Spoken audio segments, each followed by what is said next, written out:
मङ्गलं भगवान् वीरो मङ्गलं गौतम प्रभु। ॐ नमो अरिहन्ताणं नमो सिद्धाणं नमो आयर्याणं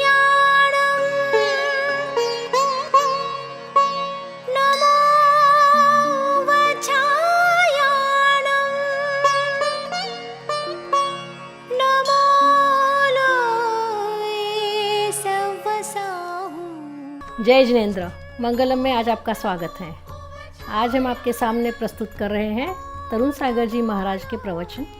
उसके बाद में आप सुनेंगे जैन ग्लोबल न्यूज़ और अंत में आप देखेंगे हमारे युवा पीढ़ी से एक कार्यक्रम।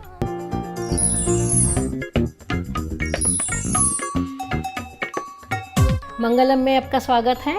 अब हम प्रस्तुत करते हैं क्रांतिकारी संत तरुण सागर जी महाराज के प्रवचन। अपने प्रवचनों द्वारा वो लोगों के विचारों में क्रांति लाते हैं। आशा है आप इसका लाभ उठाएंगे। कल मैंने आपसे कहा था कि जब भगवान की प्रार्थना करने के लिए बैठो, अर्चना करने के लिए बैठो, इबादत करने के लिए बैठो, तो उस प्रार्थना में कहना कि भगवान मुझे दुश्मनों से तो बचाना, लेकिन ऐसे दोस्तों से भी बचाना जो दुनिया की मायावी दोस्त हैं, जो दिखावटी दोस्त हैं। क्योंकि दुनिया में बिगड़ने का अवसर दोस्त ज्यादा देते हैं। पहली बार किसी दोस्त ने ही तो कहा होगा कि यार एक बार शराब की एक घूंट तो पी ले। सिगरेट पीने का ऐब, शराब पीने का ऐब, जीवन में बुरे कर्म है, बुरे संस्कारों का ऐब के लिए किसी दोस्त ने, किसी यार ने ही प्रेरित किया होगा, और दोस्त मानकर के तुमने उसकी बात मान भी ली होगी। इसलिए उस भगवान से, उस ईश्वर से, उस ब्रह्मा से, उस परम सत्ता से ये प्रार्थना जरूर कर लेना कि ऐसे मायावी दोस्तों से मुझे बचाना जो तेरे पथ से विमुख करते हो, जो तेरे रास्ते से विरुद्ध चलने के लिए प्रेरित करते हो।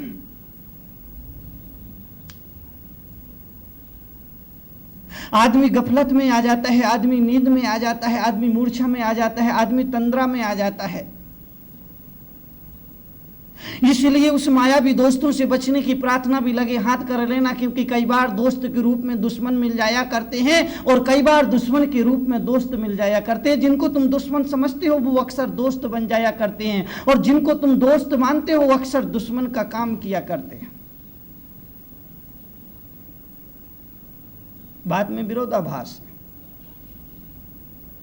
लेकिन इस विरोधाभास में जीवन की सच्चाई है, जीवन की गहराई है, जीवन का यथार्थ है, जीवन का परमार्थ है, जीवन की वास्तविकता है। उसको भी समझने की कोशिश करना। जब कोई तुम्हारी आदतों पर प्रहार करता है, तुम्हारे संस्कारों पर प्रहार करता है, तुम्हारी आदतों से तुम्हें जगाता है, तो तुम्हें लगता है कि वो तुम्हारा दुश्मन है। जैसे आप जब सो रहे हो, माँ बेटा सो रहा है और माँ जगाने के लिए आती है। सुबह का वक्त होता है, ठंडी ठंडी हवा चल रही होती है, मीठी मीठी नींद आ रही होती है। तब माँ बेटे को आवाज देती है कि बेटा उठो, बेटा उठो। तो बेटे को लगता है जैसे माँ माना हो वो उसकी दुश्मन हो। क्योंकि जब जब कोई तुम्हारी आदतों पर प्रहार करता है, तुम्हारी नींद पर प्रहार करता है, तो वो प्रहार करने वाला तुम्हें अपना दुश्मन नजर आता है। उस बेटे को लगता है कि ये मेरी माँ नहीं, ये दुश्मन है, ये शत्रु है, ये मुझे परेशान करती है, ये मुझे आराम नहीं करने देती है, ये चैन से सोने नहीं देती है। इसलिए वो बेटा जब उसकी माँ उसे जगाती है, नींद को तोड़ती है, तंद्रा को तोड़ती है, मूर्छा को तोड़ती है, तो उस बेटे को वो माँ दुश्मन नजर आती है। और ठीक इसी तरह से जब कोई ज्ञानी, कोई संत, कोई मुनि, कोई आचार्य, कोई ब्रह्म पुरुष, कोई तीर्थंकर पुरुष, कोई अवतार पुरुष तुम्हारी आदतों पर प्रहार करता है, तुम्हारे चरित्र पर प्रहार करता है, तुम्हारी नींद पर प्रहार करता है, तुम्हें नींद से जगाता है, झकझोरता है, तो वो ज्ञानी पुरुष, वो संत पुरुष तुम्हें दुश्मन नजर आता है, वो शत्रु नजर आता है, वो तुम्हें पराया नजर आता है। इसलिए मैंने कहा कि दुश्मन कभी कभी मित्र नजर आता है और मित्र कभी कभी दुश्मन नजर आता है। बात समझने की है।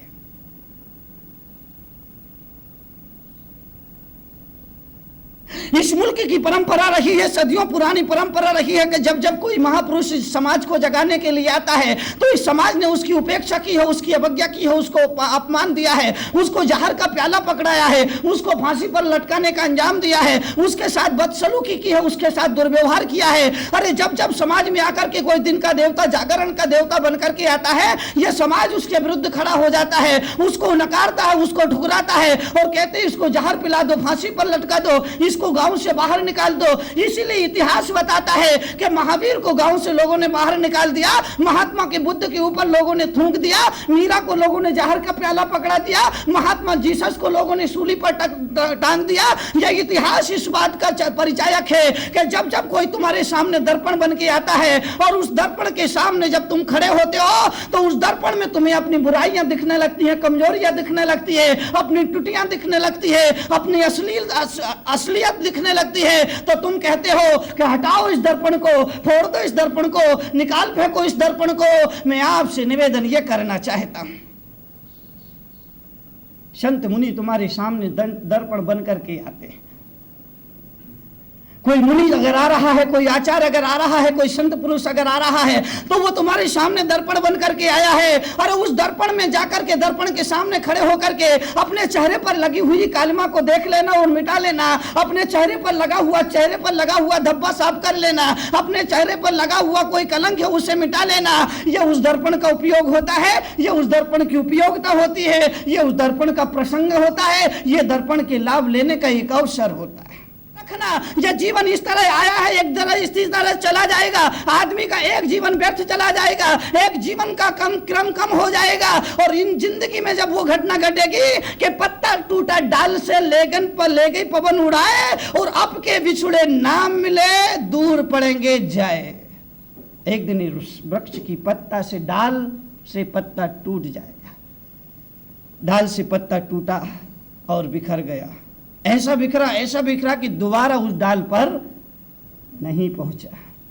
और ठीक इसी तरह अगर जिस परिवार में तुम रहते हो उस परिवार से अगर एक बार तुम्हारी अर्थी उठ गई और कंधों पर रख कर के शमशान पहुंच गई तो दोबारा उस परिवार के सदस्यों से मिलना संभव है। इस मुल्क का ज्ञानी आचार्य कहता है, इस मुल्क का ज्ञानी मुनि कहता है, इस मुल्क का ज्ञानी ऋषि कहता है, इस मुल्क का ज्ञानी तीर्थंकर कहता है कि पत्ता टूटा डाल से ले गई पवन उड़ाए, अब के बिछुड़े ना मिले दूर पड़ेंगे जाए। अगर एक बार पत्ता डाल से टूट जाता है तो दोबारा उस डाल पर नहीं पहुंच पाता है। और एक बार परिवार से किसी की अर्थी उठ जाती है और वो अर्थी कंधों पर सवार होकर शमशान पहुंच जाती है तो फिर उस परिवार से जुड़ना नहीं हो पाता है, फिर मुलाकात नहीं हो पाती है। फिर कुछ दिन लोग याद करेंगे, 4 दिन याद करेंगे, 5वें दिन सब अपने अपने काम में लग जाएंगे। 2 दिन आंसू बहाएंगे, 4 दिन शोक मनाएंगे, 5वें दिन तुम्हारे नाम लेने वाला कोई नहीं होगा सिवाय 2-4 लोगों के अलावा। और तुम ये मत सोचना कि तुम्हारे जाने से दुनिया की रौनक कम हो जाएगी। इस गलत फहमी में, इस गलत भ्रम में कभी मत रहना कि तुम्हारे जाने से ये महफिलें सजना बंद हो जाएंगी, ये रौनक दुनिया की कम हो जाएगी, ये दुनिया का क्रम जो चल रहा है इसमें कोई कमी आ जाएगी। इसमें कोई कमी नहीं आने वाली है। हजारों महफिलें होंगी, हजारों कारबा होंगे, जमाना तुमको ढूंढेंगे, न जाने तुम कहाँ होगे। हजारों महफिलें होंगी, ये महफिलें इसी तरह से सजती रहेंगी, ये दुनिया की गतिविधियां इसी तरह से चलती रहेंगी। ये दुनिया की रौनक, ये दुनिया की चहल पहल, ये दुनिया का ताम झाम ज्यों का त्यों रहेगा। हजारों महफिलें होंगी, हजारों कारवा होंगे, जमाना हमको ढूंढेंगे, न हम जाने कहाँ होंगे। यह जमाना हमें ढूंढता रहेगा लेकिन हमें नहीं पता कि हम कहाँ पर होंगे। हमारा कोई एड्रेस नहीं होगा, हमारा कोई पता नहीं होगा, हमारा कोई परिचय नहीं होगा। हमको ढूंढता रहेगा लेकिन किसी से मुलाकात होने वाली नहीं है। इसलिए मैंने कहा इस जीवन में 4 कदम जरूर चलो। चतुर्गति संसार है ना, जैन धर्म कहता है कि 4 गति में ये जीव अनादिकाल से भटक रहा है। ये मत सोचना कि ये तुम्हारा पहला जन्म है, ये मत सोचना कि ये संसार जो तुम अपनी आंखों से देख रहे हो ये पहली बार देख रहे हो। ये मत सोचना कि ये संसार के विषय भोग जो तुम्हारे सामने भोगने के लिए उपस्थित है इन्हें तुम पहली बार भोग रहे हो। इस भ्रम में नहीं रहना, इस भ्रम में नहीं रहना, इस भ्रम को तोड़ देना। यह पहला जन्म नहीं है। आचार्य कुंद कुंद ने लिखा है कि इस जीव ने इतने जन्म लिए, इतने जन्म लिए, इतने जन्म लिए कि जन्म लेने पर और मृत्यु होने पर उसकी मां ने जो आंसू बहाए, अगर उन आंसुओं को इकट्ठा किया जाए तो एक संपूर्ण सागर भर जाएगा। और इतनी बार मरण हुआ, इतनी बार मरण हुआ, अगर हड्डियों को इकट्ठा किया जाए तो एक सुमेरु पर्वत, हिमालय पर्वत के बराबर ढेर लग जाए। इतने जन्म तुम ले चुके हो और इतनी बार मृत्यु का आलिंगन कर चुके हो। ये पहला जन्म नहीं है, ये पहली जीवन की कहानी नहीं है, ये पहली दास्तान नहीं है, ये तो बहुत लंबी कहानी है। जीव आता है, संसार को देखता है और रवाना हो जाता है। इस तरह से एक क्रम कम हो जाता है। तो एक बार पत्ता टूटने का अवसर है। पत्ता जब डाल से टूटता है तो पीला हो जाता है, और पीला तुम्हारा मन भी होना चाहिए। जब मृत्यु तुम्हारे जीवन को तोड़े, जब मृत्यु जीवन पर प्रहार करे, जब मृत्यु जीवन को लेने के लिए आए, उससे पहले तुम्हारा मन पीला हो जाना चाहिए। पीले मन का मतलब है कि धर्म के प्रति भावना जागना चाहिए। पीलापन संसार से विरक्ति का बोध देता है, पीलापन संसार से विरक्ति का परिचायक होता है। हमारे धर्म में केसरिया रंग को चुना है। केसरिया रंग से धर्म की शुरुआत होती है। कभी पूजा पाठ होती है, महिलाएं केसरिया वस्त्र पहनती है, क्योंकि वो केसरिया वस्त्र, वो केसरिया रंग, वो धर्म का परिचायक होता है, वो विरक्ति का परिचायक होता है, वो धर्म को जीने का परिचय दिया करता है। तो पत्ता पीला हो गया, इसका मतलब वो डाल से टूट रहा है, और आपके भाव पीले हो गए, आपकी विचारधारा पीली हो गई। इसका मतलब आप संसार की डाल से टूट करके धर्म की वृक्ष की छत्र छाया में बैठने के लिए जा रहे हैं। इसलिए कहते हैं ना, केसरिया केसरिया आज हमारा रंग केसरिया। केसरिया रंग परिचायक है वैराग्य का, विरक्ति का, धर्म को जीने का, धर्म की आराधना करने का, धर्म के जीवन में, धर्म को जीवन में उतारने का, धर्म को जीवन में ओढ़ने का। इसलिए वो पीला रंग पद्मलेश्य का प्रतीक हुआ करता है। भगवान महावीर ने 6 लेश्य कही। 6 वृत्ति के लोग होते हैं। कृष्ण लेश्य, काले परिणाम के लोग, जो कहते हैं कि अपना काम बनता भाड़ में जाए जनता, अपना पेट भरे दुनिया भाड़ में जाए, वो कृष्ण लेस्या की वृत्ति के लोग हैं। दूसरे कृष्ण लेस्या के बाद कापोत लेस्या है। कापोत कबूतर मेले, मट मेले, काले तो नहीं लेकिन फिर भी मट मेले परिणाम के, उसकी वनस्पति ठीक है लेकिन फिर भी मैलापन तो है। तीसरे कृष्ण नील कापोत, नील लेस्या, नीला रंग, उसमें अब कुछ हल्कापन आया है। कालापन था वो खत्म हो गया, डार्कनेस था वो कम हो गया, लेकिन फिर भी नीलापन है, उसको भी अशुभ लेस्या माना है। और उसके बाद होते हैं पीत, पद्म, शुक्ल, पीतलेश्य, पद्मलेश्य, शुक्लेश्य, पीला रंग, फिर गुलाबी रंग, और फिर सफेद रंग। सफेद रंग वो धवलता का प्रतीक है, वो शुभ्रता का प्रतीक है, वो मन के दर्पण की पवित्रता का प्रतीक है। तो धर्म की शुरुआत पीले रंग से होती है, इसलिए पीले रंग को शुभ माना गया है, शुभ का परिचायक है। तो पत्ता पीला होने पर टूट जाता है। तुम्हारा मन, तुम्हारा दिल, तुम्हारा चित्त जब पीला होने लगे, उसमें पीले रंग के विचारधारा बहने लगे, समझ लेना कि संसार की वासनाओं से तुम्हारा मन विरक्त हो रहा है। अब वक्त है एक छोटे से ब्रेक का। कहीं जाइएगा मत, हम तुरंत लौटते हैं। Jain Center of America presents Sanskar. This is a breathtaking display of spectacular performances by our youths. This is being held for the fundraising for Jain Center of America. It is on October 2nd, Sunday this year at Queensboro Performing Arts Center in Bayside, New York. Please do not forget to get your tickets as soon as possible. Be a part of it and be a supporter of Jain Center of America.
मंगलम में आपका फिर स्वागत है।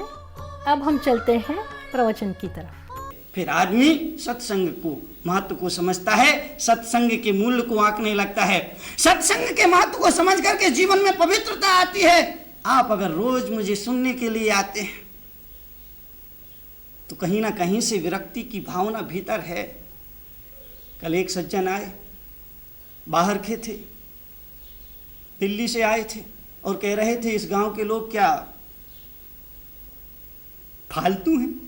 मैंने कहा ऐसा क्यों कहते हो? बोले मैं 4 दिन से इस नगर में, इस गांव में, इस शहर में रुका हुआ हूं। 4 दिन से यहाँ के लोगों की भावधारा देख रहा हूं, इस लोगों के कार्यक्रम देख रहा हूं। सुबह आते हैं लोग, फिर दोपहर में फिर आ जाते हैं, फिर शाम को फिर आ जाते हैं, फिर रात में फिर आ जाते हैं। तो क्या इन लोगों को कोई काम धाम नहीं है? मैंने कहा क्यों? बोले मुझे तो लगता है ये बिल्कुल फालतू है। मैंने कहा फालतू नहीं है, ये पालतू है।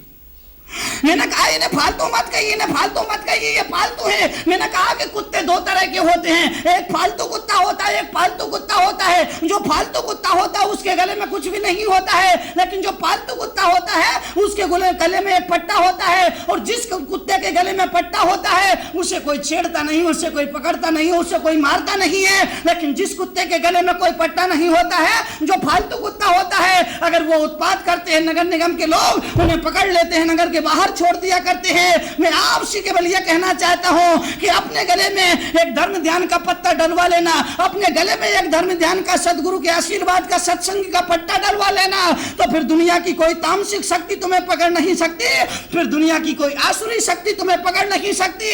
इसलिए अपने गले में एक सदगुरु के आशीर्वाद का, धर्म ध्यान का, सत्संग का, प्रभु के नाम के स्मरण का, पुण्य कर्म का अगर आपने पट्टा डलवा लिया तो दुनिया की कोई अशुभ शक्ति, तामसिक शक्ति, आसुरी शक्ति अपनी गिरफ्त में तुम्हें नहीं लेगी। फिर ये संसार ही तुम्हारे लिए मुक्ति का कारण बन जाएगा। इस संसार से ही कहीं ना कहीं मुक्ति के सूत्र फूटेंगे, मुक्ति के सूत्र निकलेंगे। इसलिए कबीर ने कहा, कबीरा कुत्ता राम का। कबीर कहते कि मैं तो राम का कुत्ता हूँ, राम के दरवाजे पर बैठा हूँ, राम आते हैं, दर्शन हो जाते हैं, जाते हैं, दर्शन हो जाते हैं। इस तरह से मेरा बैठना सार्थक हो जाता है। इस तरह का भोलापन चाहिए कि उसके दर्शन के लिए कुत्ता बनना भी स्वीकार कर ले, वो चित्त की वृत्ति चाहिए। एक माँ के 2 बेटे होते हैं।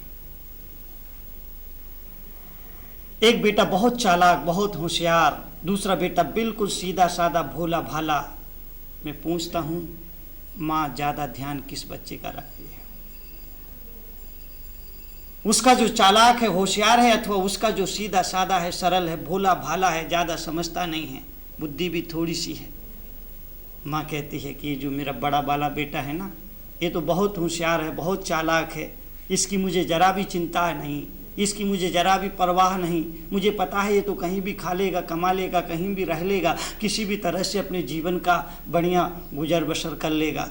लेकिन ये मेरा जो छोटा बच्चा है, इसकी चिंता मुझे हमेशा रहती है।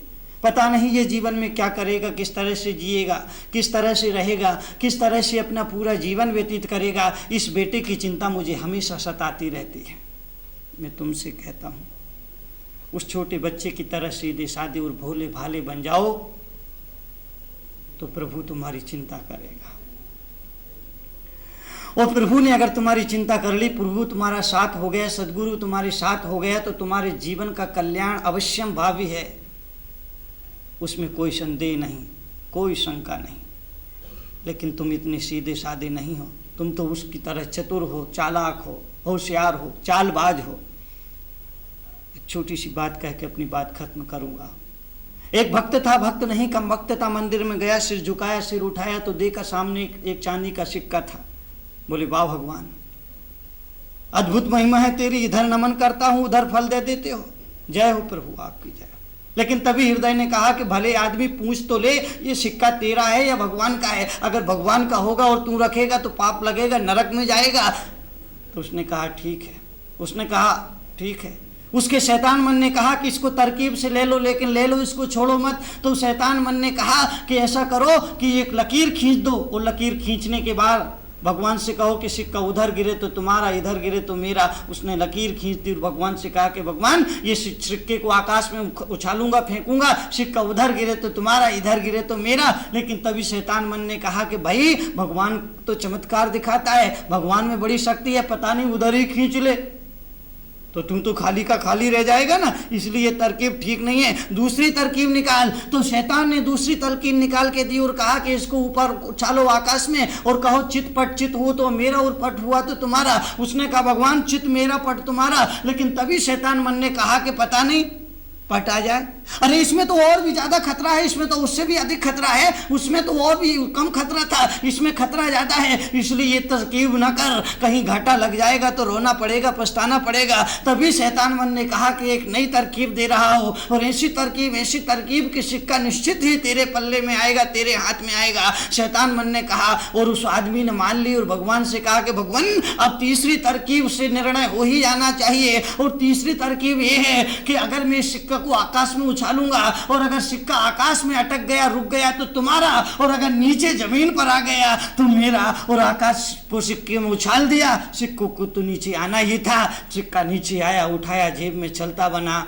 जय हो पंचम काल के भक्तों की, ऐसे भक्तों की जो भगवान के सामने भी धोखाधड़ी करते हैं, भगवान के दर पर भी छल कपट करते हैं, भगवान को भी नहीं छोड़ते हैं, भगवान के साथ भी मायाचारी करने से बाज नहीं आते हैं। ऐसे भक्तों का क्या होगा, ऐसे लोगों का कब कल्याण होगा, ऐसे लोगों को कब मुक्ति मिलेगी। इसलिए मैंने कहा कि अपने गले में एक भगवान के भरोसे के पट्टा डाल लो, भगवान मिलेगा, उसकी अनुकंपा मिलेगी, उसका आशीष मिलेगा। 4 कदम चलो वो 1000 कदम चलेगा। यही जीवन की संगीति है, यही जीवन की सच्चाई है, यही जीवन का दर्शन है। अब वक्त है छोटे से ब्रेक का, पर तुरंत लौटते हैं जैन न्यूज़ के साथ। Jain centre of America presents Sanskar. This is a breathtaking display of spectacular performances by our youths. This is being held for the fundraising for Jain Center of America. It is on October 2nd, Sunday, this year at Queensboro Performing Arts Center in Bayside, New York. Please do not forget to get your tickets as soon as possible. Be a part of it and be a supporter of Jain Center of America.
मंगलम में आपका स्वागत है। अब हम सुनते हैं global Jain news और उसके बाद में हम देखेंगे हमारी युवा पीढ़ी का एक कार्यक्रम। Jai Jinendra. Welcome to Global Jain News. I'm Risha Mehta. Chandigarh will soon be on the World Jain Tourism map, with the world's tallest idol of Bhagwan Parshvanath being installed at a new temple in Panchkula. The idol is unique as it has water oozing out of 1008 hoods of cobras. According to a Jain saint, the statue is made out of black marble from Makrana in Rajasthan. Tirthankar Parshvanath also finds reference in the Vedas for turning adversities into opportunities and bliss, the elevated human with the Midas touch. The Andhra Pradesh state government had declared, along with Muslims and Christians, Jains too will be considered a religious minority in the state hereafter. This means that Jains will have privileges like running educational institutions, etc. for their community. As per the 2001 census, there are around 41,486 Jains in the state out of a total population of 76 million, which amounts to about 0.1%. The Minorities Welfare Department issued the orders on Tuesday declaring the Jain community as a religious minority in the state. Brussels, the capital of Belgium, has been chosen as the host city for the Parliament of the World's Religions in 2014. More than 10,000 people from diverse religious, spiritual, and convictional traditions will participate in the 2014 Parliament, which will last for 7 days and comprise of more than 500 programs, workshops, and dialogues, alongside music, dance, and artistic exhibitions. Since the historic 1893 World's Parliaments of Religions, which was held in Chicago, modern parliaments have been held in Chicago in 93, Cape Town in 99, Barcelona in 2004, and Melbourne in 2009. These periodic parliament events are the world's oldest and largest interreligious gatherings. We'll see you next week at the same time with more news. Until then, I'm Risha Mehta, Jai Jinandra. मङ्गलाळं च सौवेसिं पढमं हवै मङ्गलम्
आशा है आज का हमारा programme आपको पसंद आया होगा। आपके विचार हम जानना चाहेंगे, हमें लिख भेजिएगा mangalamshow@gmail.com पर। हमारा प्रोग्राम अगर आपको पसंद है तो हम चाहेंगे आप हमें सपोर्ट करें। ज़्यादा जानकारी के लिए हमारी वेबसाइट ज़रूर विज़िट कीजिएगा mangalamshow.com। अगले हफ्ते आपसे फिर मुलाकात होगी एक नए प्रोग्राम के साथ। तब तक के लिए आज्ञा चाहते हैं। जय जिनेंद्र।